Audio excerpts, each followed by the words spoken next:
ઉપનયન જીપીએસસીમાં સ્વાગત છે મિત્રો। આજે આપણે મૌર્યકાળના બીજા ભાગરૂપે એટલે કે આજે આપણે મૌર્યકાળના પ્રશાસન વિશે ચર્ચા કરશું।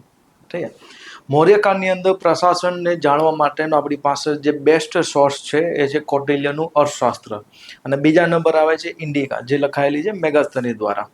લાસ્ટ લેક્ચરની અંદર આપણે ચર્ચા કરી ગયા હતા અર્થશાસ્ત્ર અને ઇન્ડિકા વિશે, પણ આજે આપણે એ બંને ગ્રંથોમાંથી જોવાનો પ્રયત્ન કરશું કે મૌર્યકાળની અંદર પ્રશાસન કઈ રીતનું હતું। ઠીક છે। તો મેઇન સોર્સ જે આપણો છે, ઠીક છે, એ છે અર્થશાસ્ત્ર। કયો છે? અર્થશાસ્ત્ર। લાસ્ટ લેક્ચરમાં આપણે ચર્ચા કરેલી કે અર્થશાસ્ત્ર એક આદર્શ પુસ્તક છે, ઠીક છે, કે એક આદર્શ રાજ્ય કેવું હોવું જોઈએ। ઠીક છે। તો એક રાજનીતિક વિચારધારા ઉપર લખાયેલું પુસ્તક છે। તો એની અંદર લખવામાં આવેલું છે કે કોઈ પણ રાજ્ય એટલે કે ભાઈ જે રાજાનું દેશ છે, ઠીક છે, રાજ્ય, એને 7 અંગો હોય છે। કેટલા અંગો હોય છે? 7। મતલબ કે એની 7 પ્રકૃતિઓ હોય છે। ઠીક છે।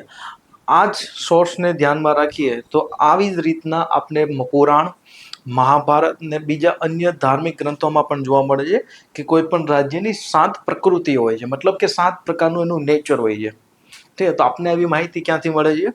અર્થશાસ્ત્રમાંથી। ઠીક છે। તો અર્થશાસ્ત્રની અંદર કે મૌર્યકાળની અંદર કયા પ્રકારનું કયા પ્રકારની એ સમયની અંદર આપને પ્રશાસન જોવા મળે છે એની માહિતી ક્યાંથી મળે છે? અર્થશાસ્ત્રમાંથી। ઠીક છે। તો આપણે આજે જોઈએ કે ભાઈ અર્થશાસ્ત્રની અંદર કયા 7 અંગોની ચર્ચા કરેલી છે। ઠીક છે। તો સૌથી મહત્વપૂર્ણ સૌથી પહેલું જે અંગ છે, ઠીક છે, સ્વાભાવિક વસ્તુ છે કે રાજા હશે। કોણ હશે? રાજા। ઠીક છે। જેના માટે સંસ્કૃતમાં લખાયેલું છે સ્વામી। ઠીક છે। રાજા એટલે કે ભાઈ કિંગ। જો દેશની અંદર, રાજ્યની અંદર રાજા જ ના હોય, ઠીક છે, તો એવા રાજ્યને આપણે કેવું કહીએ છીએ? અરાજક। કેવા રાજ્ય કહીએ છીએ? અરાજક। અને જ્યારે પણ અરાજક રાજ્યની સ્થિતિ ઊભી થાય છે ત્યારે સમાજની અંદર જે મોટા લોકો હોય છે તે નાના લોકોને દબાવીને તેનું શોષણ કરતા હોય છે। એટલે આ શોષણને અટકાવવા માટે હંમેશા એક રાજા હોવો જરૂરી છે। હવે એ રાજા, ઠીક છે, તો પ્રાચીન સમયમાં આપણે રાજા કહીએ છીએ, આજની તારીખમાં આપણે એને સરકાર કહીશું। જો સરકાર કે રાજા ના હોય તો કાયદા વ્યવસ્થા પડી ભાંગે। સમજ પડી?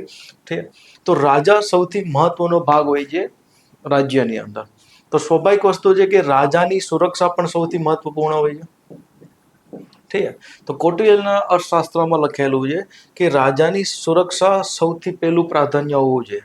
તો રાજાની સુરક્ષા 3 વસ્તુથી સૌથી પહેલા કરવાની છે। એક છે સર્પ, મતલબ કે સાપ, બીજું છે ઝેર, શું હે?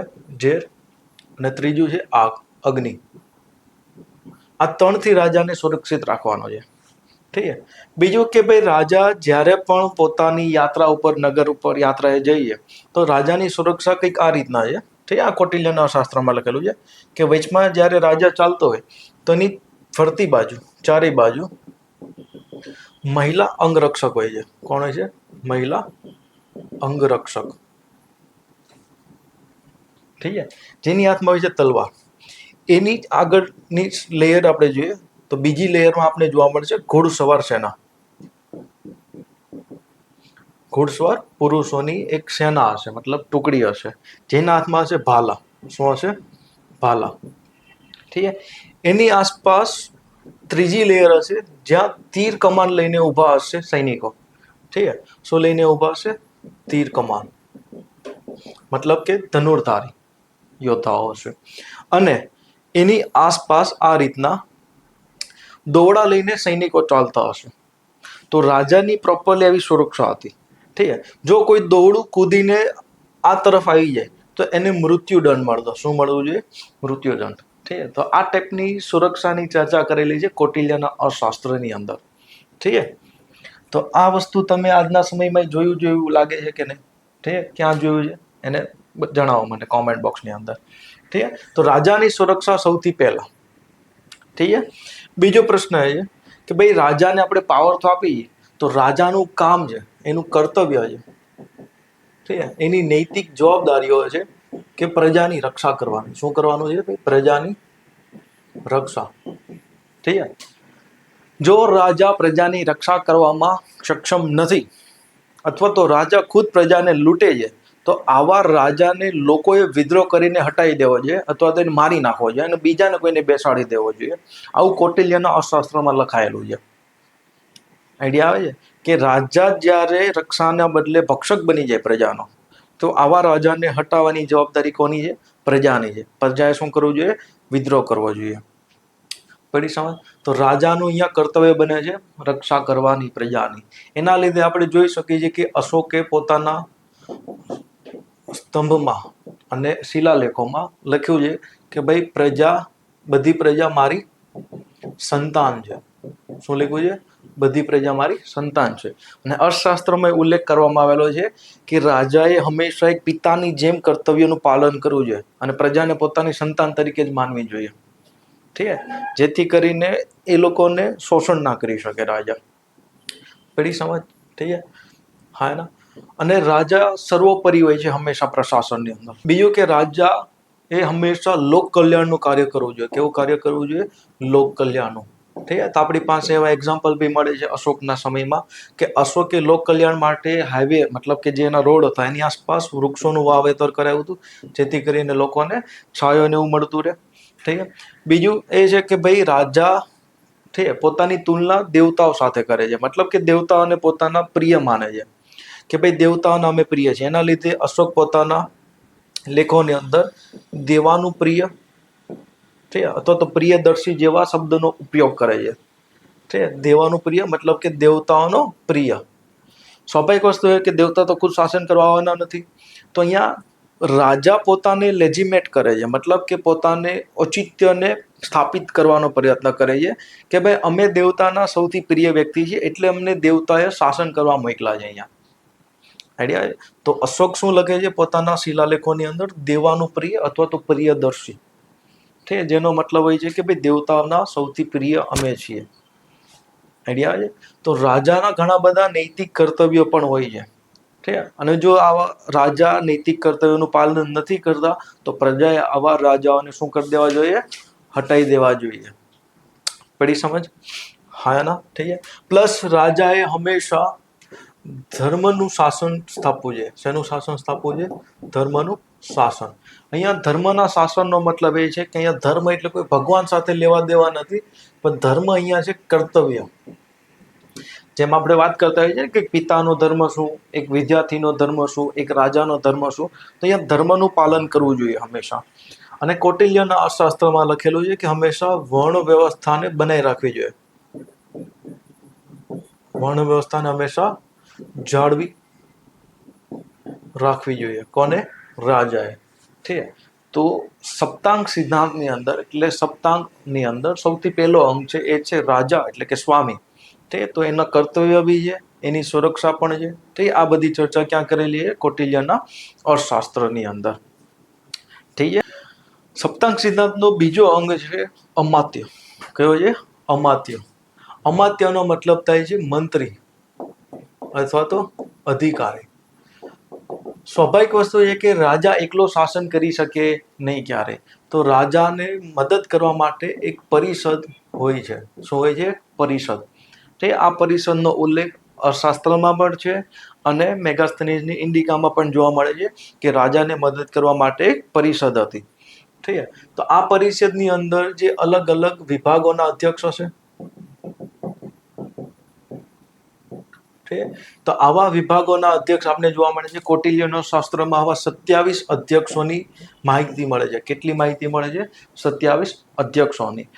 પ્લસ અલગ અલગ બીજા અધિકારીઓ હતા, કેડેટ આપણે જે એને કહીએ છીએ. ઠીક છે? તો કૌટિલ્યના શાસ્ત્રમાં 18 તીર્થ, ઠીક છે? અથવા અમાત્ય, ઠીક છે? અથવા તો મહામાત. ઠીક છે? સંસ્કૃતમાં શબ્દ વાપર્યો છે મહામાત, અને પ્રાકૃત ભાષામાં શબ્દ છે અમાત્ય. ઠીક છે? તો આવા અલગ અલગ 18 અધિકારીઓની પણ ચર્ચા જોવા મળે છે. ઠીક છે? જેમ કે થોડોક એક્ઝામ્પલ આપણે સમજીએ. ઠીક છે? તો સન્નિધ હતા, ઠીક છે? જેનો મતલબ થાય છે કોષાધ્યક્ષ. તે કોષ એટલે કે રાજ્યનો ખજાનો, એનો અધિકારી. ઠીક છે? આજની ભાષામાં આપણે એને કહીએ તો નાણામંત્રી. ઠીક છે? બીજું છે સમાહર્તા. ઠીક છે? કર વસૂલી કરનાર અધિકારી પ્લસ રાજ્યના આવક જાવકની જાણકારી રાખનાર. ઠીક છે, ભાઈ કેટલો રાજ્યનો ખર્ચો છે, ક્યાં ખર્ચ આવક થવાની છે રાજ્યની, એની માહિતી રાખવાવાળો કોણ છે? સમાહર્તા. પછી છે લેખપાલ. લેખપાલ એટલે કે ભાઈ લિપિક કાર્ય કરવાવાળો. લિપિક કાર્ય એટલે કે આજની તારીખમાં આપણે એને એકાઉન્ટન્ટ કહીએ ને, કે હિસાબ કિતાબ રાખવાવાળો વ્યક્તિ. ઠીક છે, તો ડેટા રાખવાવાળો, હિસાબ કિતાબ રાખવાવાળો વ્યક્તિને આપણે શું કહેતા? લેખપાલ. એવી રીતના છે અંતપાલ. ઠીક છે, કે કિલ્લાઓની રક્ષણ કરવાનો અધિકારી. ઠીક, એને આપણે શું કહીએ? અંતપાલ. ઠીક છે, પ્લસ આપણે અભિલેખોની અંદર ઇતિજક મહામાત નામના અધિકારીની ચર્ચા જોવા મળે છે. શેની ચર્ચા જોવા મળે છે? ઇતિજક મહામાત નામના અધિકારીની ચર્ચા જોવા મળે છે, જેનું કામ હતું મહિલાઓના કલ્યાણ સંબંધિત કાર્ય કરતા. ઠીક છે, તો એ સમયમાં પણ મહિલાઓના કલ્યાણ માટેનો અલગથી એક અધિકારી હતો, જેની આજના તારીખમાં આપણે જે કહે ને મહિલા માટેનું જે મંત્રાલય છે, બાળ વિકાસ મંત્રાલય, ઠીક છે, તો એ ટાઈપનું ત્યારે પણ અધિકારીઓ હતા. ઠીક છે, બીજા છે ધમ્મ મહામાત નામના અધિકારી, જેનું કામ હતું ધર્મનો ફેલાવો કરવાનું. શું કરવાનું હતું કામ? ધર્મનો ફેલાવો કરવાનું કામ હતું. તો આ અલગ અલગ ટાઈપના અધિકારી થઈ ગયા, જેને આપણે કીધા 18 મહામાત અથવા તો અમાત્ય. એવી રીતના જે અલગ અલગ વિભાગોના જે અધ્યક્ષ હતા. ઠીક છે, અહીંયા હું અમુકની ચર્ચા કરું છું. ટોટલ આપણી પાસે 27 અધ્યક્ષો છે. ઠીક છે, સ્વાભાવિક વસ્તુ છે કે 27 યાદ રહેશે નહીં, પણ જીપીએસસીમાં કે યુપીએસસીમાં ઘણી વાર અહીંથી એક સવાલ બની જતો હોય છે. ઠીક છે, જેમ કે લાસ્ટ જીપીએસસીની એક્ઝામમાં પૂછાણું તો સીતા અધ્યક્ષ. હવે નામથી ને પાર્ટીઓ ના બેસાડી શકીએ. ઠીક છે, તો સીતા અધ્યક્ષનું કામ હતું રાજકીય જે ભૂમિ હતી એની ઉપર જે કૃષિ થતી એનો અધિકારી હતો, જેને આપણે કહેતા સીતા અધ્યક્ષ. ઠીક છે, એવી રીતના છે પર્ણા અધ્યક્ષ. ઠીક છે, તો તમે જાણો છો, મારા લાસ્ટ લેક્ચર જોયા હશે તો, કે પર્ણ નામના જે સિક્કાઓ હતા, ઠીક છે, અને પાણી અથવા તો પણી નામના વ્યાપારીઓ હતા. તો નામથી ખબર પડી જશે કે પાણી, ઠીક છે, અથવા તો પણી, અને એને લગતો અધિકારી એટલે પર્ણા અધ્યક્ષ, એટલે કે વ્યાપારને લગતો અધિકારી હતો, વ્યાપાર ઉપર નજર રાખવાનો એનું કાર્ય કરતો. એવી રીતના એક છે આકારા અધ્યક્ષ, જેનું કાર્ય હતું ખનન. ઠીક છે, શું કાર્ય હતું? ખનનને લગતું જેટલી બી વસ્તુ છે એનો એક અધિકારી. ઠીક છે, એવી રીતના એક છે ગણિકા અધ્યક્ષ. ગણિકા અધ્યક્ષ એટલે કે એ સમયની અંદર પણ કૌટિલ્યએ અર્થશાસ્ત્રમાં લખેલું છે કે જેટલા બી નૃત્યાલયો છે, નૃત્ય સંગીત થતા ગૃહો, ઠીક છે, અને વેશ્યાલય, ઠીક છે, તો કૌટિલ્ય અર્થશાસ્ત્રમાં લખેલું છે બે વસ્તુને તમે ક્યારેય ગમે એ થઈ જાય પૂર્ણ કરી જ ના શકો, એનો ખતમ ના કરી શકો. એક છે વેશ્યાવૃત્તિ અને બીજું છે કરપ્શન, મતલબ કે ભ્રષ્ટાચાર. ઠીક છે, તો આ વસ્તુને ક્યારેય તમે ખતમ તો કરી શકવાના નથી, ખાસ કરીને વેશ્યાવૃત્તિને. તો આ વૃત્તિને ખતમ તો થઈ શકવાની નથી, એના કરતાં બેસ્ટ છે કે એની ઉપર તમે ટેક્સ લગાવી દો. શું લગાવી દો? ટેક્સ. એટલે રાજ્યને પણ એક આવક થઈ શકે, અને એ આવકથી જ તે અહીંયા આપણે સુધારા કરી શકીએ. ઠીક છે, તો એના માટે એક અધિકારી હતો જેનું નામ હતું ગણિકા અધ્યક્ષ. ઠીક છે, શેનો અધિકારી હતો? ગણિકા. ગણિકા એટલે કે ભાઈ નૃત્ય કરતી મહિલા, ઠીક, અથવા તો વેશ્યાવૃત્તિ કરતી મહિલા, એની ઉપર નિયંત્રણ રાખવા માટે પણ અધિકારીની ચર્ચા જોવા મળે છે આપણે. ઠીક છે, સમજ પડી? તો અહીંયા અલગ અલગ અધિકારીઓના કેડેટ પણ હતા. ઠીક છે, જેમ કે મહામાત નામનું જે કેડેટ છે એ અશોકે બનાવ્યું હતું એવું લખાયેલું જોવા મળે છે આપણે. ઠીક, કે ભાઈ અશોકના રાજ્યાભિષેકના 9 વર્ષ પછી એને મહામત નામના અધિકારીઓનો એક કેડેટ બનાવ્યો હતો.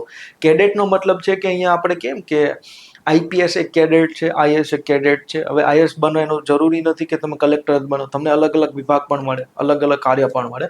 તો એ રીતના આઈએસ જેવું કેડેટ છે એવું જ તે મહામત નામનું એક કેડેટ છે. સમજ પડી? હા યા ના? ઠીક છે, તો સપ્તાંક સિદ્ધાંતની અંદર બીજો મહત્વપૂર્ણ અંગ હતો અમાત્ય. કયો અંગ છે? અમાત્ય.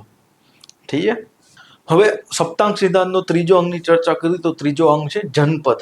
કયો અંગ છે? જનપદ.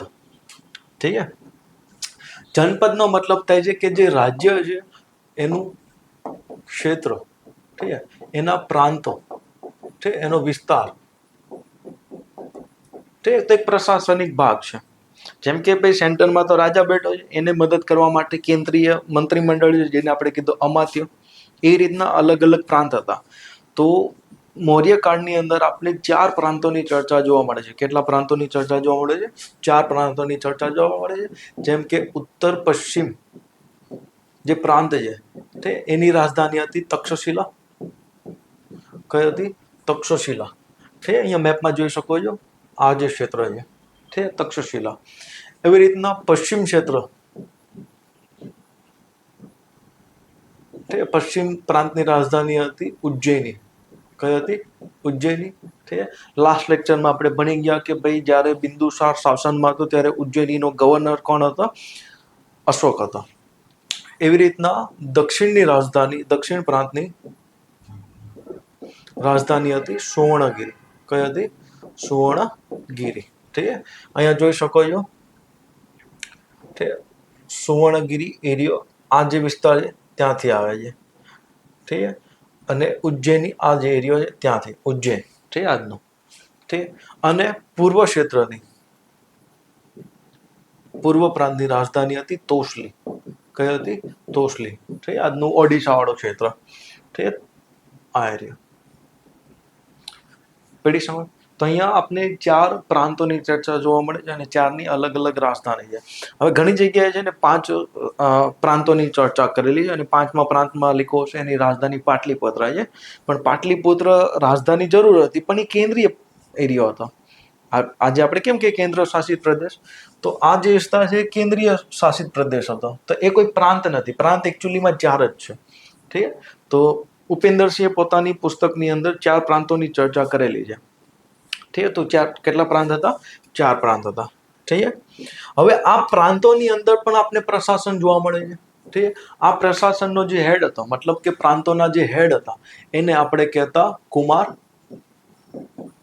અથવા આર્યપુત્ર, અથવા અધિકારી જે મહત્વનો હતો એને કહેતા રાષ્ટ્રીક. શું કહેતા? રાષ્ટ્રીક. આઈડિયા આવે છે? ઠીક, પ્રાંતોના જે મુખ્ય અધિકારી હતા, ઠીક, જેનું નામ છે કુમાર અથવા તો આર્યપુત્ર, અથવા તો આપણે એને શું કહીએ છીએ? રાષ્ટ્રીક કહીએ છીએ. જેમ કે આપણી પાસે એક્ઝામ્પલ છે કે ઉજ્જૈનની અંદર કુમાર તરીકે કોણ બેઠું હતું? અશોક બેઠો હતો. એવી રીતના આપણે જોયું હતું કે ભાઈ સૌરાષ્ટ્રની અંદર એ સમયના ગવર્નર, ઠીક, રાષ્ટ્રીક અથવા તો ગોપતુ, ઠીક, બીજું નામ છે આનું ગોપતુ પણ કહીએ છીએ.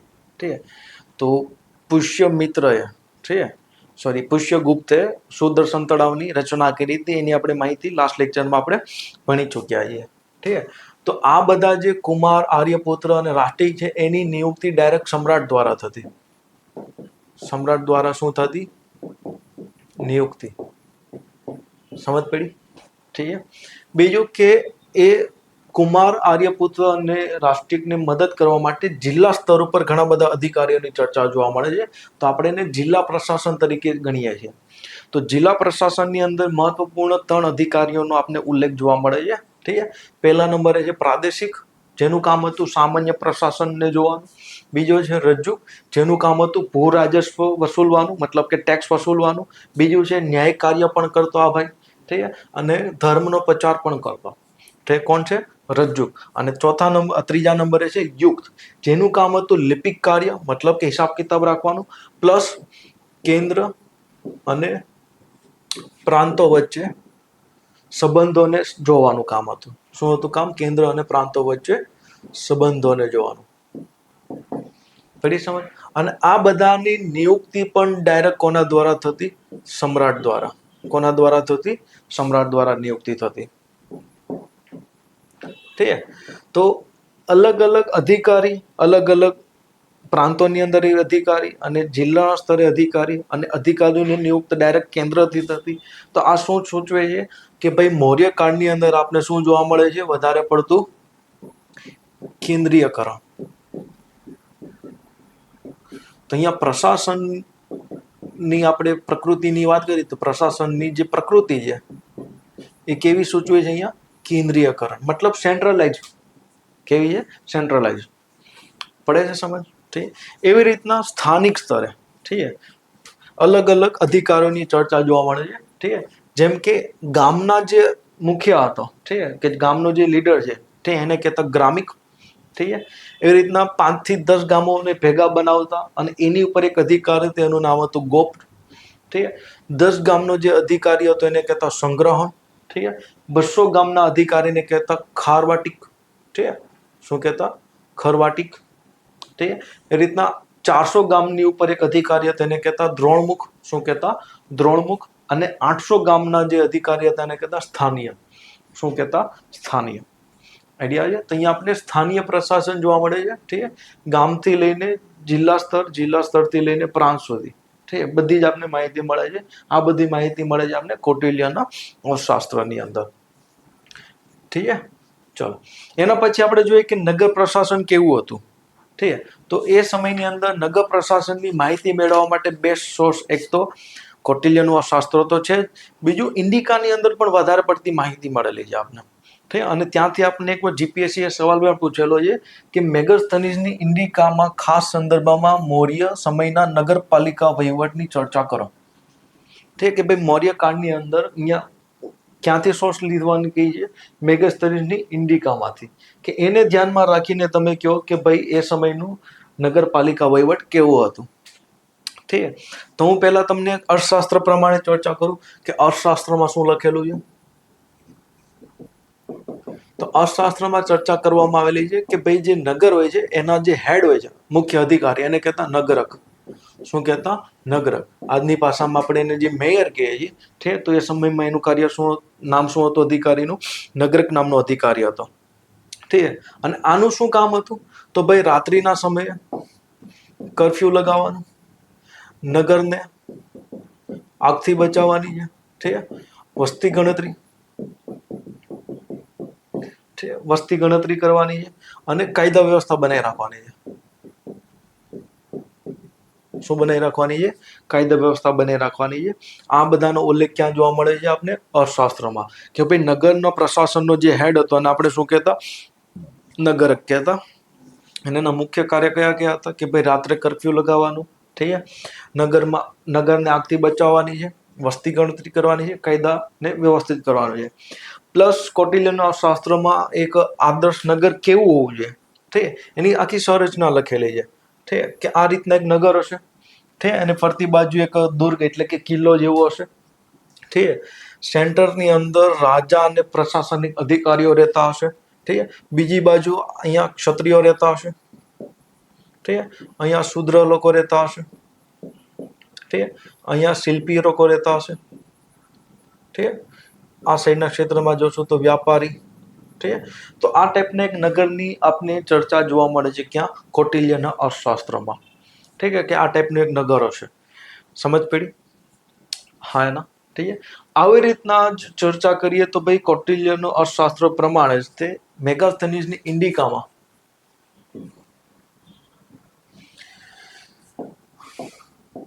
ઇન્ડિકામાં નગર પ્રશાસન પર સૌથી વધુ માહિતી મળે છે કે ભાઈ નગર પ્રશાસનનો જે હેડ હતો એનું નામ હતું એસટી નોમોય. શું નામ હતું? એસટી નોમોય. જેમ આપણે અર્થશાસ્ત્રમાં જોયું કે નગરક નામનો વ્યક્તિ હતો, એવી રીતના ઇન્ડિકામાં શું લખેલું છે? એસટી નોમોય નામનો અધિકારી હતો. ઇન્ડિકામાં આપણે જાણવા મળે છે કે ભાઈ નગર પ્રશાસન માટે અલગ અલગ 6 સમિતિઓ હતી. કેટલી સમિતિઓ હતી? 6 સમિતિઓ હતી. અને પ્રત્યેક સમિતિની અંદર 5-5 સભ્ય હતા. કેટલા સભ્ય હતા? 5-5 સભ્ય હતા, ઠીક છે. આપણે જોઈ શકીએ છીએ કે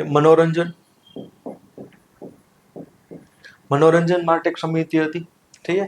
એના પછી છે આપણે શિલ્પીઓની એક સમિતિ હતી, શિલ્પ કાર્ય સાથે સંબંધિત. અહીંયા શિલ્પ કાર્ય એટલે જે બી વસ્તુનો આપણે ક્રિએટ કરીએ છીએ એ બધું શિલ્પ કાર્યમાં આવશે, ખાલી મૂર્તિ જ નહીં આવે, ઠીક છે. શિલ્પ કાર્યની અંદર જેમ કે કપડું બનાવવું, ઠીક છે, લાકડાની કોઈ વસ્તુ બનાવી, ઠીક છે, સિક્કાઓ બનાવવા, આ બધું શિલ્પી કાર્ય હતું, ઠીક છે. તો શિલ્પ કાર્ય સાથે સંબંધિત એક સમિતિ હતી. એવી રીતના એક ઔદ્યોગિક, ઠીક છે, જે વસ્તુનું ઉત્પાદન થાય છે એની સમિતિ હતી. એક હતી વ્યાપાર વ્યવસાય, ઠીક છે, આની પણ એક સમિતિ હતી. આના વ્યવસાય અને વ્યાપાર ઉપરથી શુલ્ક અને ઉત્પાદન કર વસૂલવામાં આવતો, ઠીક છે. શુલ્ક અને ઉત્પાદન કર વસૂલવામાં આવતો, ઠીક છે. એના પછી છે કે ભાઈ વિદેશીઓ ઉપર નજર રાખવા માટે એક સમિતિ હતી, કે ભાઈ નગરની અંદર કોઈ વિદેશી આવ્યું છે તો એની ઉપર નજર રાખવા માટે પણ એક સમિતિ હતી. એનો મતલબ એ છે કે ભાઈ મેગાસ્થની જ્યારે પાટલીપુત્ર માટા મારતો તેની ઉપર નજર રાખવામાં આવતી હશે, એટલે ભાઈ લખ્યો હશે ને કે વિદેશી ઉપર નજર રાખવામાં આવતી હતી, ઠીક છે. અને જે છેલ્લી સમિતિ છે એ હતી જન્મ મૃત્યુનો એક રેકોર્ડ રાખવાનો. એક પ્રકારે જો તો ભાઈ વસ્તી ગણતરી મ્યુનિસિપાલિટી જે આજની ટાઈમમાં કામ કરે છે એ ટાઈપનું કામ એ સમયમાં હતું.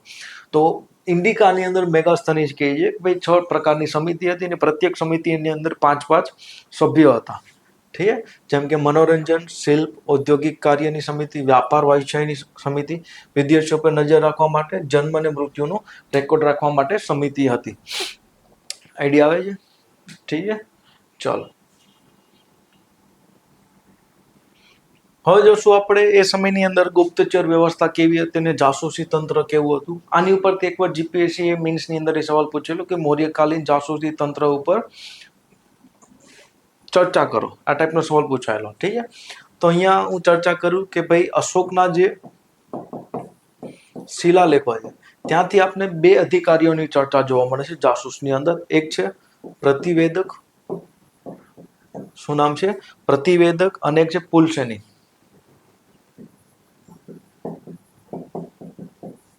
શું નામ છે? પુલસેની.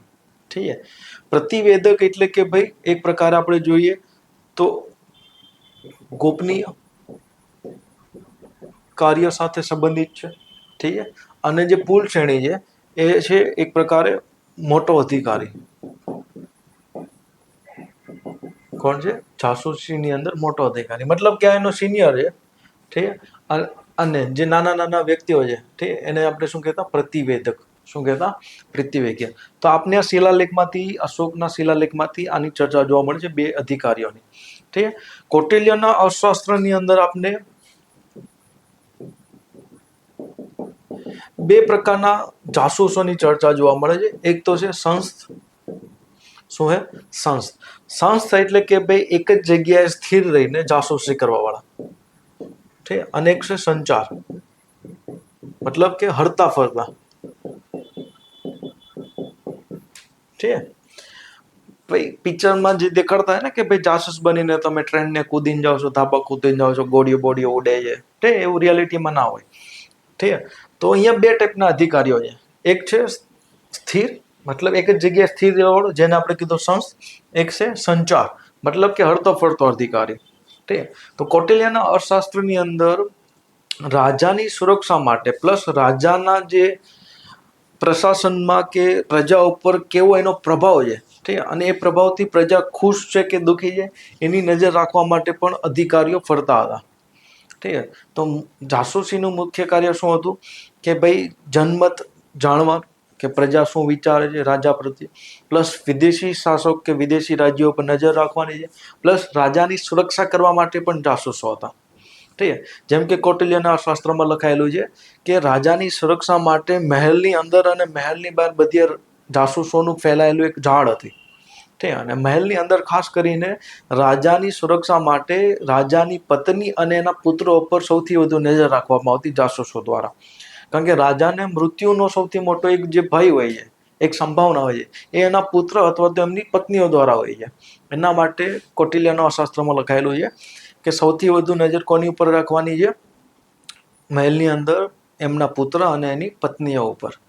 ઠીક છે, તો અહીંયા જાસૂસી તંત્ર ઉપર આપને જે માહિતી મળે છે કૌટિલ્યના અર્થશાસ્ત્રમાંથી મળે છે, અશોકના અભિલેખમાંથી મળે છે, અને આપને આવી જ માહિતી મળે છે મેગાસ્થનીઝની ઇન્ડિકામાંથી પણ મળે છે. પડી સમજ? હા ના? ઠીક છે, અને જાસૂસ બનવા માટે સૌથી બેસ્ટ વસ્તુ એ છે ઠીક કે ભાઈ 3 વ્યક્તિઓને જાસૂસ બનાવો જેના લીધે જાસૂસ પકડાય નહીં ક્યારેય. એક તો છે વિદ્યાર્થીઓ,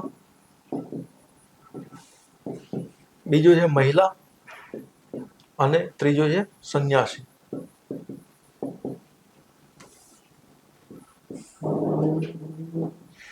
આવા લોકોને જાસૂસ બનાવો જેથી કરીને સમાજની અંદર કોઈ ખબર ના પડે કે આ જાસૂસ છે અને પકડાય નહીં.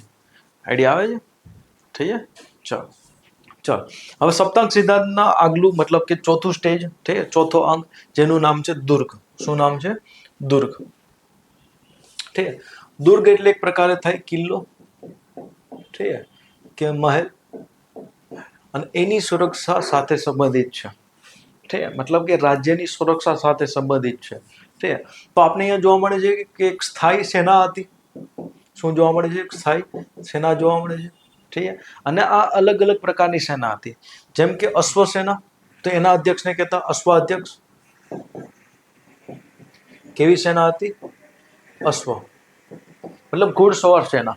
ઠીક છે, એના અધ્યક્ષને શું કહેતા આપણે? અશ્વાધ્યક્ષ.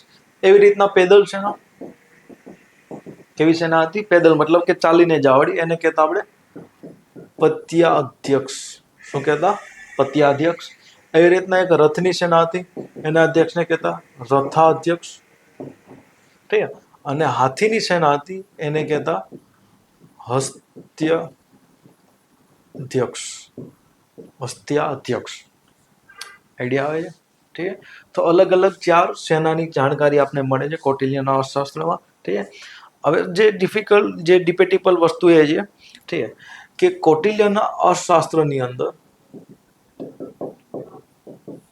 અને ઇન્ડિકામાં નેવીને બાબતે એક ચર્ચા એ છે, ઠીક છે, કે ભાઈ મેગાસ્થનીસ કહે છે કે ભાઈ આ સમયની અંદર નેવી હતી. ઠીક છે, પણ કૌટિલ્યના અર્થશાસ્ત્રમાં આપણે ક્યાંય પણ નેવીનો ઉલ્લેખ જોવા મળતો નથી, મતલબ કે નૌસેનાનો ઉલ્લેખ જોવા મળતો નથી. આઈડિયા આવે છે? હા એનો. ઠીક છે, તો અહીંયા એક ડિબેટેબલ વસ્તુ છે કે હતી કે નહોતી. ઠીક છે, વધારે આપણી પાસે માહિતી નથી. ઠીક છે, બીજું એ કે આપણે આગળ જોયું કે ભાઈ આ જે કિલ્લાઓ છે એના રક્ષક માટે એક અધિકારી હતો જેને આપણે કહેતા અંતપાલ. શું કહેતા? અંતપાલ. આઈડિયા આવે છે? ઠીક છે, ચલો. 5મો અંગ જોઈએ આપણે તો એ છે કોષ. કયો છે? કોષ. કોષનો મતલબ થાય છે ખજાનો. શું મતલબ થાય છે? ખજાનો. તો ભાઈ આ રાજ્ય ત્યારે જ ચાલી શકે છે કે જ્યારે રાજ્ય પાસે પૈસા હોય. આઈડિયા આવે છે? તો રાજ્ય પાસે જો પૈસા નહીં હોય, રાજ્ય જ લૂકવાટા મારતો હશે તો આ બધું પોસિબલ પણ નથી. ઠીક છે, તો અહીંયા રાજ્યની જે આવક છે એ ક્યાંથી થાય છે? ઠીક છે, તો સ્વાભાવિક વસ્તુ છે કે એ સમયની અંદર આવકનો મુખ્ય સ્ત્રોત હતો કૃષિ. કયો સ્ત્રોત હતો? કૃષિ. ઠીક છે, હવે કૃષિની અંદર પણ એક ડિબેટ એ છે કે અર્થશાસ્ત્રમાં કહેવામાં આવેલું છે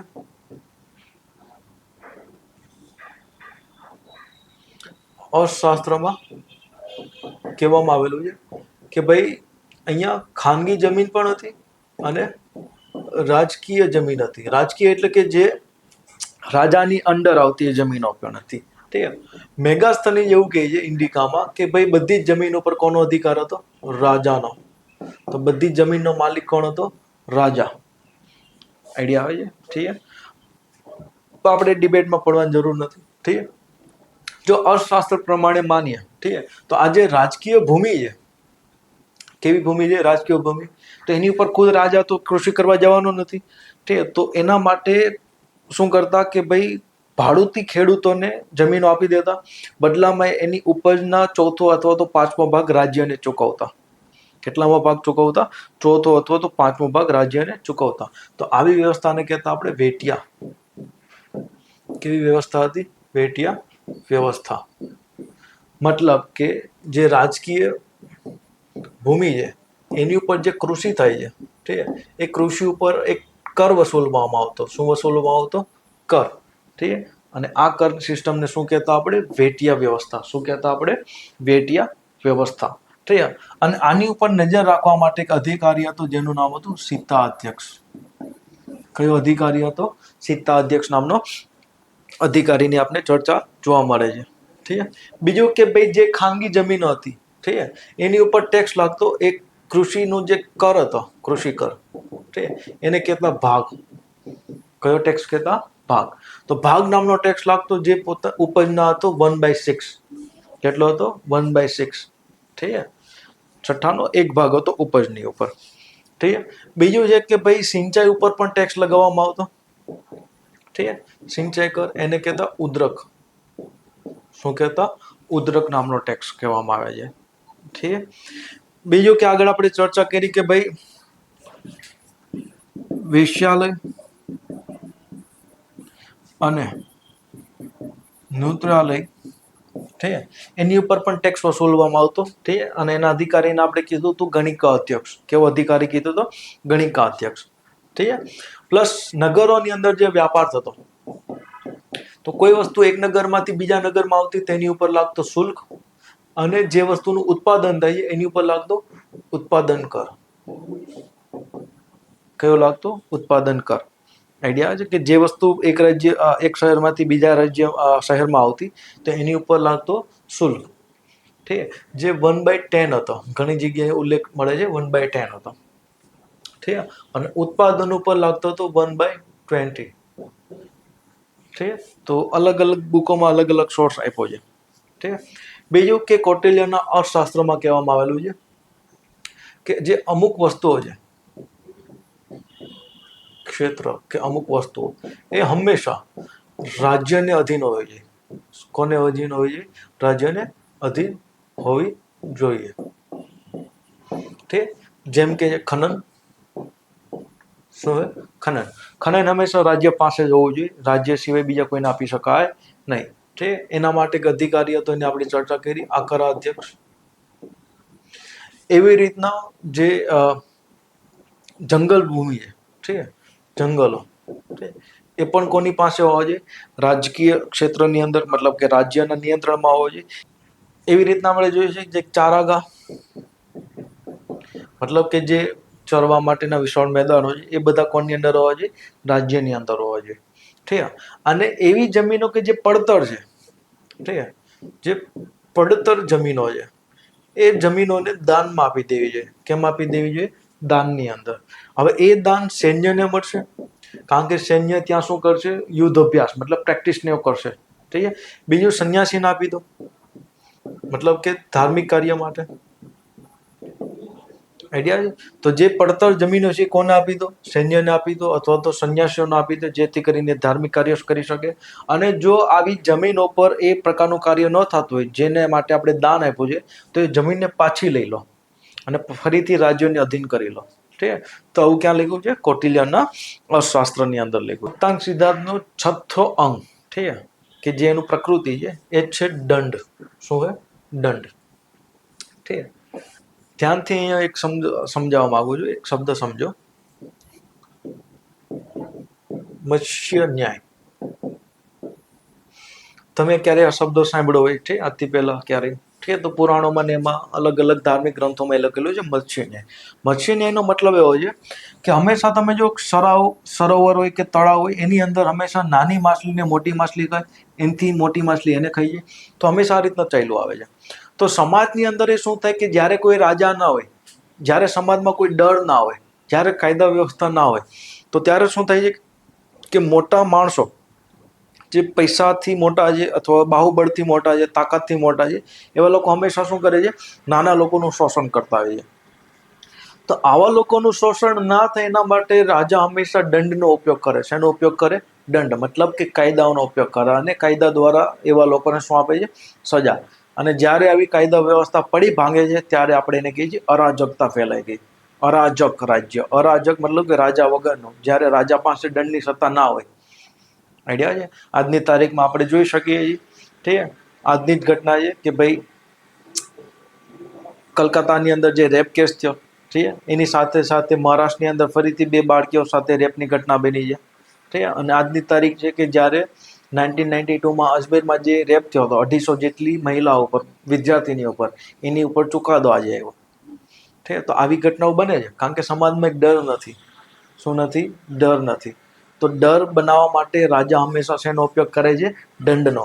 એટલા માટે જ જોઈએ છે કે ભાઈ જ્યારે બી આપણે પ્રાચીન સમયના કોઈને રાજાને જોશું તેની હાથમાં એક દંડ હશે, ઠીક. આગળ હું તમને ગુપ્ત કાળમાં બતાવીશ કે સિક્કામાં આપણે શું જોવા મળે છે? દંડ. તો એ દંડ દેખાવાનો મતલબ શું છે? તો એક સિમ્બોલિસ કરે છે કે ભાઈ રાજાનું હંમેશા નિયંત્રણ હશે પ્રજા ઉપર, અને કાયદા વ્યવસ્થા બનાવી રાખવાનું, ઠીક. સાઉથની અંદર સેંગોલ જે છે એ પણ શું એક પ્રકારે દંડ છે, ઠીક. તમે ન્યાયાલયની અંદર જે ન્યાયની મૂર્તિ છે ને, તો હાથમાં એક તરાજુ લઈને ઊભી હોય છે, એક બાજુ દંડ લઈને ઊભી હોય છે, ઠીક. તો એ દંડ શું દેખાડે છે અહીંયા? કે સમાજમાં કાયદા વ્યવસ્થાનું પાલન થવું જોઈએ, જેથી કરીને મત્સ્ય ન્યાય ન થાય. મતલબ કે મોટા પાડા લોકો નાના લોકોને હેરાન ના કરે. અને તમે બધા જાણો છો કે આજની તારીખમાં શું થાય છે? સમજ પડી? ઠીક છે. તો આવું ના થાય એના માટે કૌટિલ્યના અર્થશાસ્ત્રની અંદર પણ અલગ અલગ અધિકારીની ચર્ચા જોવા મળે છે. જેમ કે ધર્મસ્ય અધિકારી, ઠીક, જેનું કામ હતું ન્યાયપાલિકાનો અધિકારી હતો, ઠીક. બીજો એક અધિકારી છે પ્રદેષ્ઠ, જેનું કામ હતું ગુનાઓ થતા રોકવા, ઠીક. આજની તારીખમાં એવું થઈ ગયું છે કે ભાઈ ગુના થયા પછી પોલીસ આવે છે, પણ ગુનાની પહેલા પોલીસ ક્યાં આવી જાય છે? ગુના થાય જ છે, શું કામ? ઠીક છે, તો આની ઉપર એક ફિલોસોફી છે પબ્લિક એડમિનિસ્ટ્રેશનની અંદર, પબ્લિક પોલીસિંગ અથવા તો સોશિયલ પોલીસિંગ કહેવાય, કે ભાઈ ગુના થાય જ નહીં એ રીતના પોલીસે કાર્ય કરવું જોઈએ, છે કે જેથી કરીને ગુના અટકી જાય, થાય જ નહીં. થયા પછી આપણે શું કામ કાર્યવાહી કરવી? થવા જ ના દો. આઈડિયા આવે છે? ઠીક છે, ચાલો. કૌટિલ્યના અર્થશાસ્ત્રમાં આવી રીતના બે કાયદાઓની પણ ચર્ચા કરેલી છે, દીવાની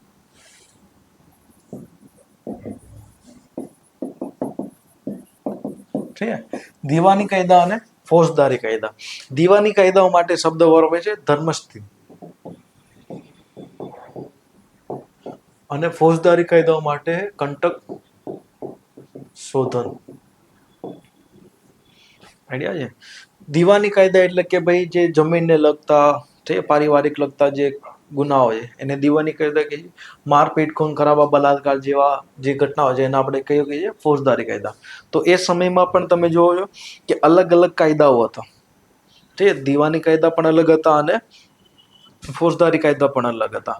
તો અર્થશાસ્ત્રમાં લખેલું છે કે જિલ્લા સ્તરથી લઈને કેન્દ્રીય સ્તર સુધી એક વ્યવસ્થિત ન્યાયાલયની રચના હોવી જોઈએ, જેથી કરીને સમાજની અંદર અરાજકતા ન આવે, ઠીક, અને લોકોને ન્યાય મળતો રહે. પડી સમજ? ઠીક છે. તો મહત્વપૂર્ણ એક અંગ હતો જેનું નામ હતું દંડ. ઠીક છે, તો હંમેશા સમાજમાં દંડ હોવો જરૂરી છે. ઠીક છે, ચાલો. હવે એક મહત્વપૂર્ણ અંગ જે છે, ઠીક છે, એનું નામ છે મિત્ર. ઠીક છે, 7મો અંગ છે સપ્તાહ સિદ્ધાંતનો, એનું નામ છે મિત્ર. શું છે? મિત્ર. ઠીક છે. હવે જો કે એ સમયની અંદર કૌટિલ્ય પોતાના અર્થશાસ્ત્રમાં એ પ્રકારની વિદેશ નીતિ લખેલી છે કે જે આજના સમયમાં પણ લાગુ થઈ શકે છે. ઠીક છે, તો એની ઉપર એને ષષ્ઠ નીતિ લખેલી છે, મતલબ કે 6 નીતિ લખેલી છે. કેટલી નીતિ લખેલી છે? 6. કે જો શત્રુ તમારી જેટલો તાકાતવર હોય, ઠીક છે, મતલબ તાકાત એટલે કે અહીંયા ખાલી સૈન્યથી જ નથી, બધી એંગલથી, આર્થિક રીતના, સૈન્યના રીતના, ઠીક છે, બીજા પડોશી રાજ્ય સાથે સંબંધની રીતના, જો બધી જ રીતના તમારો શત્રુ તમારી જેટલો તાકાતવર હોય તો એની સાથે આસનની નીતિ અપનાવી.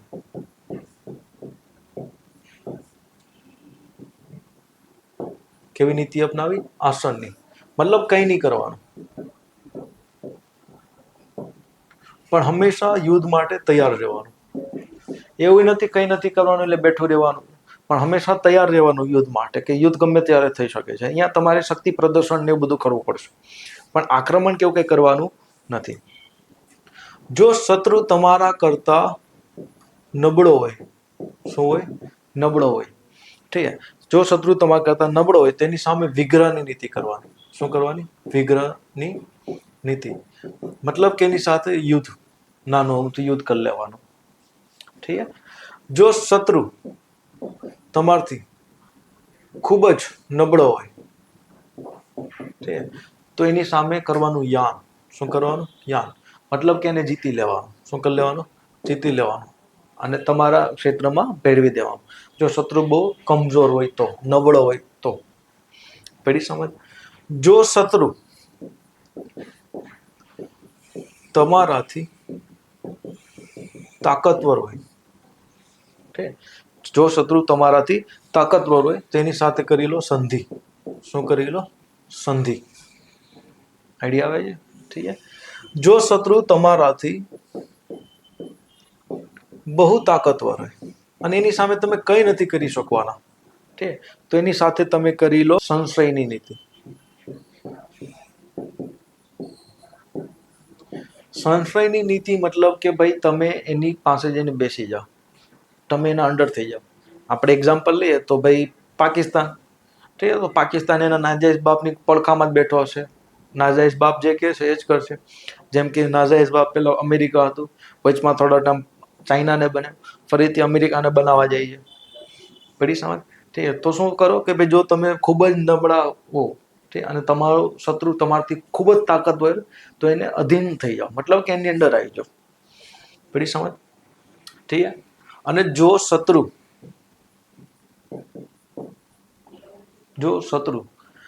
તમારા શત્રુ સાથે મિત્રતા કેળવે,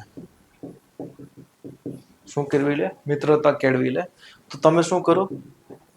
દ્રિધ, મતલબ કે દ્રેધી, યા દ્રિત ભાવ રાખો.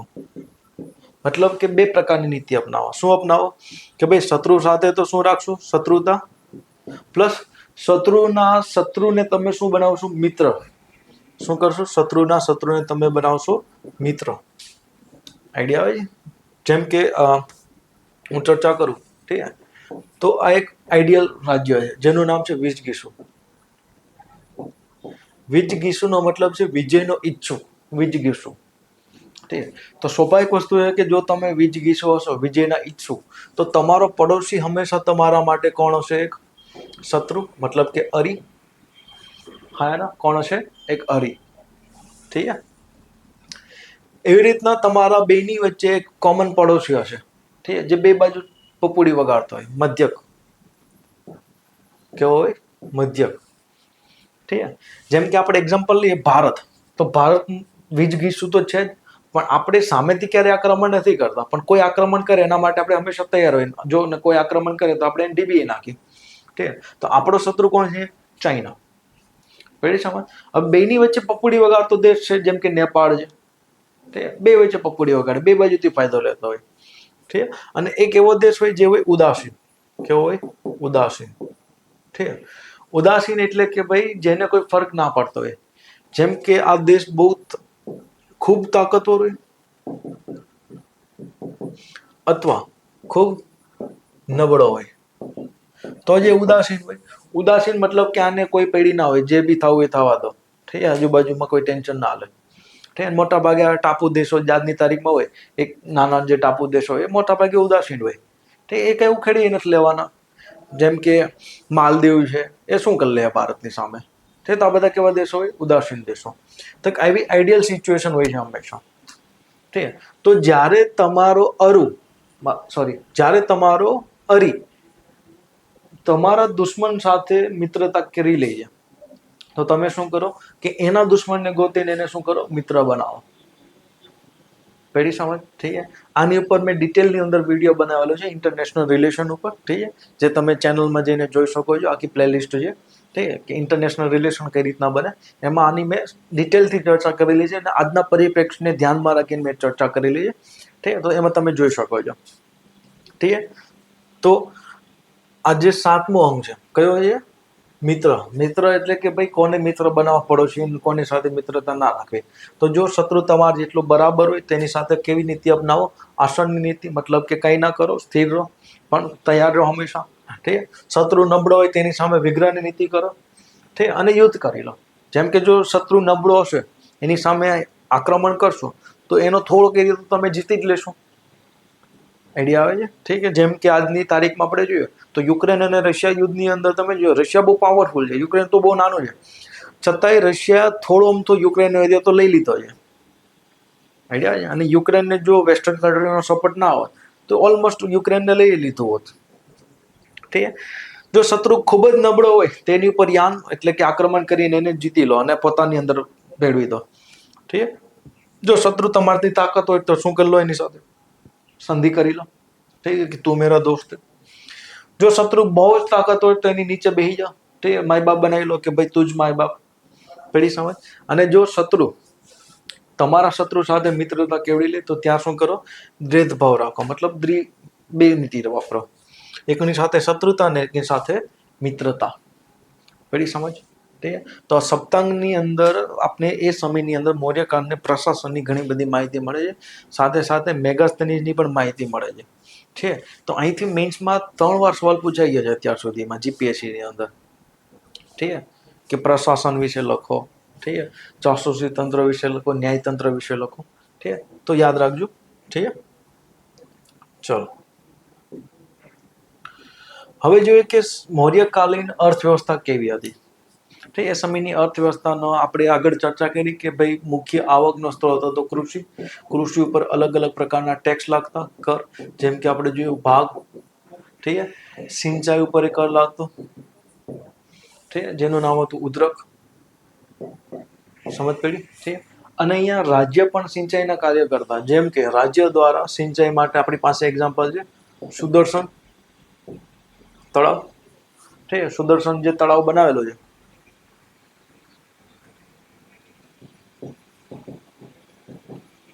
સુદર્શન તળાવ જે બનાવેલું છે, ઠીક છે, અને જ્યાંથી અશોકે નહેર બેર પણ બનાવી હતી, તો એ સિંચાઈનું કાર્ય રાજ્ય કરતી અને બદલામાં એની પાસેથી ટેક્સ પણ વસૂલવામાં આવતો લોકો પાસેથી. પડી સમજ? તો રાજ્યનો આવકનો મુખ્ય સ્ત્રોત કયો હતો? કૃષિ. કયો છે? એવી રીતના એ સમયમાં અલગ અલગ શિલ્પ ઉદ્યોગો હતા, ઠીક છે, કેવા હતા? શિલ્પ ઉદ્યોગો, ઠીક છે. જેમ કે આપણી પાસે એ સમયની અંદર ઘણા બધા શ્રેણી અને સંઘની માહિતી મળે છે, ઠીક છે. શ્રેણી એટલે કે ભાઈ શિલ્પીઓનું સંગઠન, ઠીક છે. આજની તારીખમાં કેમ અલગ અલગ વ્યવસાયના એસોસિએશન હોય છે, તો એ સમયની અંદર આ જે શિલ્પીઓ હતા, જેમ કે કપડાં બનાવવાવાળા, મૂર્તિ બનાવવાવાળા, તે બધાના ખુદના એક સંગઠનો હતા, અને આ સંગઠનોને ફરજિયાત પોતાને રજીસ્ટ્રેશન કરાવવાનું. શું કરાવવું પડતું? રજીસ્ટ્રેશન. તે અને આ જે શિલ્પીઓનું જે શ્રેણી છે, મતલબ કે એનું સંગઠન છે, એ ખુદના નિયમો બનાવતા, ખુદના સિક્કાઓ બહાર પાડતા. ઠીક, અહીંયા સિક્કાઓની અંદર આપને ખબર છે હાથ સિક્કાઓ હતા, ઠીક. તો આ લોકોના ખુદના નિયમો પણ હતા, ઠીક, ખુદના સિક્કાઓ પણ બહાર પાડતા, ખુદના ધ્વજ, ઠીક, શું હતા? ખુદના ધ્વજ પણ હતા, ઠીક. અને આ લોકો મોટા મોટા ધાર્મિક દાનો પણ આપતા, ઠીક. એવી રીતના સંઘ એટલે કે ભાઈ વ્યાપારી, ઠીક, વ્યાપારીઓના સંગઠનને શું કહેતા? સંઘ. આઈડિયા? આની ચર્ચા આપણે અનુમોદિકાની અંદર ડિટેલમાં કરીશું, ઠીક. કયા કયા નિયમો હતા અને આપણી પાસે ઘણા બધા એક્ઝામ્પલ મળશે ત્યારે, ઠીક. તો ઘણા બધા અહીંયા શિલ્પોની ચર્ચા જોવા મળે છે. પ્લસ આપણે વાત કરી કે ભાઈ ઘણા બધા એવા કાર્યો છે જે રાજ્યની અંદર હતા, જેમ કે રાજ્ય દ્વારા કપડાં બનાવવા આવતા, એના અધ્યક્ષને કહેતા સૂત્રાધ્યક્ષ. શું કહેતા? સૂત્રાધ્યક્ષ. પડી સમજ? રથ બનાવતા તેને આપણે કહેતા રથાધ્યક્ષ. રથની જે સેના હતી એને આપણે રથ્યાધ્યક્ષ કીધું છે. એ રીતના રથ બનાવવાવાળા રથ્યાધ્યક્ષ બધું એની અંદર જ આવતું. પડી સમજ? તો અલગ અલગ આપણે અધિકારી અહીંયા જોવા મળે છે. બીજી બાજુ આ સમયની અંદર વ્યાપારની વાત કરીએ તો વ્યાપારમાં આપણે પશ્ચિમ એશિયા સાથે વ્યાપાર હતો. તો અહીંયા આપણે જે એક રોડ છે, ઠીક, જેનું નામ છે ઉત્તરાપથ, એની માહિતી મળે છે, ઠીક. જે ચાલુ થાય છે તામ્રલિપ્તિથી, ઠીક. સૌથી ઇમ્પોર્ટન્ટ જે પોર્ટ હતું અહીંયા કયું હતું? તામ્રલિપ્તિ, ઠીક. ત્યાંથી ચાલુ થઈને છેક પુરુષપુર, મતલબ કે આજનું પેશાવર, ત્યાં સુધી રોડ હતો. અને આ એ જ રોડ છે કે જ્યાં અશોકે શું કર્યું હતું? વૃક્ષોનું વાવેતર ને એવું બધું કર્યું હતું, જેથી કરીને લોકોને છાંયડો મળે, ઠીક છે. તો પૂર્વ તરફનું સૌથી ઇમ્પોર્ટન્ટ પોર્ટ હતું એ હતું તામ્રલિપ્તિ. પશ્ચિમમાં સૌથી ઇમ્પોર્ટન્ટ પોર્ટ હતું તો એ હતું ભૃગુ કચ્છ, ઠીક છે. બીજું હતું સોપારા. આઈડિયા આવે છે? તો ગુજરાતનું ભૃગુ કચ્છ છે કે આજનું ભરૂચ, ઠીક, એ સૌથી ઇમ્પોર્ટન્ટ પોર્ટ હતો. તો અહીંયા મથુરાથી એક રસ્તો પણ ત્યાં જતો, ઠીક. તો અહીંયા ઉત્તરાપથનો માર્ગનું વિકાસ કરવામાં હતો. આ એ જ ઉત્તરાપથ માર્ગ છે કે જ્યાં અશોકે પોતાના સ્તંભો પણ મુકાવેલા હતા. શું મુકાવેલા હતા? સ્તંભ, ઠીક, જે આપણે લાસ્ટ લેક્ચરમાં જોયું, ઠીક. એવી રીતના બજાર ઉપર નિયંત્રણ સ્થાપિત કરવા માટે અલગ અલગ અધિકારીઓ હતા, ઠીક. જેમ કે આપણે આગળ ચર્ચા કરી પાણા અધ્યક્ષ, જે વ્યાપારને લગતો અધિકારી હતો. રૂપદર્શક, ઠીક. જો તમે મારો સિક્કાઓનો ઇતિહાસ ઉપર એક લેક્ચર જોયો હશે તો એમાં તમને વધારે આઈડિયા આવશે. રૂપદર્શક એટલે રૂપ, વ્યવસ્થિત રૂપ બનાવવાનું છે કોનું? સિક્કાઓનું, ઠીક. તો એની ઉપર નજર રાખવા માટે પણ એક અધિકારીઓ હતો કે ભાઈ સિક્કાની સાઇઝ બરોબર છે, ઠીક, એનો આકાર બરોબર છે, એની ડિઝાઇન બરોબર છે, તેની ઉપર એ અધિકારી હતો રૂપદર્શક. એ રીતના સંસ્થા અધ્યક્ષ, ઠીક, જે બજાર ઉપર નિયંત્રણ રાખતું, ઠીક, કે બજારમાં કોઈ ખોટું તો નથી થતું, ઠીક. એવી રીતના છે પોતવા અધ્યક્ષ, જે માપતોલને લગતો અધિકારી હતો, ઠીક. તો આવા બહુ બધા અધિકારીઓની માહિતી આપણને મળે છે કૌટિલ્યના અર્થશાસ્ત્રમાંથી અને અલગ અલગ સોર્સમાંથી. બધી સર, તો એ સમયમાં વ્યાપાર સારો હતો. પ્લસ ધીરે ધીરે અહીંયા જે આપણે દ્વિતીય નગરીકરણ, ઠીક, એ વધતું જતું હતું. શું? દ્વિતીય નગરીકરણ, ઠીક. આપણે આગળ ચર્ચા કરેલી છે કે દ્વિતીય નગરીકરણની શરૂઆત થાય છે 16મા અજનપદની અંદર. પ્રથમ નગરીકરણ ક્યાં હતું? ઇન્ડસ વેલી સિવિલાઇઝેશનની અંદર, મતલબ સિંધુ ખીણની સંસ્કૃતિમાં, ઠીક છે, આગળ જતા હું તમને ત્રીજું બતાવીશ, છે જે દિલ્હી સલ્તનતની અંદર થશે, તૃતીય નગરીકરણ. તો અહીંયા ઘણા બધા મહત્વપૂર્ણ નગરો ડેવલપ થશે, જે છે કૌશાંબી, પાટલીપુત્ર, ઠીક છે, મથુરા, ઠીક, આ બધા નગરો ધીરે ધીરે ડેવલપ થતા જશે. ઓર પડી સમજ? ઠીક છે. તો પાછલી એક્ઝામમાં પૂછેલા એક બે સવાલની ચર્ચા કરું છું. ઠીક છે. સવાલ એવો છે કે ભાઈ મૌર્ય કાળની અંદર મૌર્ય સામ્રાજ્ય સંબંધિત નીચેના વિધાનોને ધ્યાનમાં લો કે આ સમયગાળામાં અર્થવ્યવસ્થાનો મુખ્ય આધાર કૃષિ હતો. ઠીક છે, હમણાં જ આપણે ચર્ચા કરી, કયો હતો મુખ્ય આધાર? કૃષિ. મૌર્ય રાજ્ય ખેતી હેઠળ ફળદ્રુપ જમીનોને લાવવા માટે નવી કૃષિ વસાહતો સ્થાપી. મેં તમને હમણાં કીધું કે જે રાજકીય ભૂમિ હતી, ઠીક છે, જે જંગલ બંગલ બી એની પાસે હતું, તો એની ઉપર શું કરતા કે લોકોને વેટિયા પદ્ધતિના આધારે જમીનો આપી દેતા કે ત્યાં જઈને તમે ખેતી કરો, બદલામાં એની પાસેથી ચોથો પાંચમો ભાગ ઉપજનો લેવામાં આવતો ટેક્સ. તો ઠીક છે, પહેલું સ્ટેટમેન્ટ કેવું પડે છે? સાચું. ઠીક છે. બીજું છે સીતા અધ્યક્ષ નામનો અધિકારી આંતરદેશીય નેવિગેશનની દેખરેખ માટે જવાબદાર હતો. હમણાં જ આપણે ચર્ચા કરી, સીતા અધ્યક્ષનું કામ જ શું હતું કે આ જે રાજકીય કૃષિ ભૂમિ છે, ઠીક છે, એની ઉપર ધ્યાન રાખવાનું હતું. ઠીક છે, તો અહીંયા બીજું સ્ટેટમેન્ટ કેવું છે? ખોટું છે.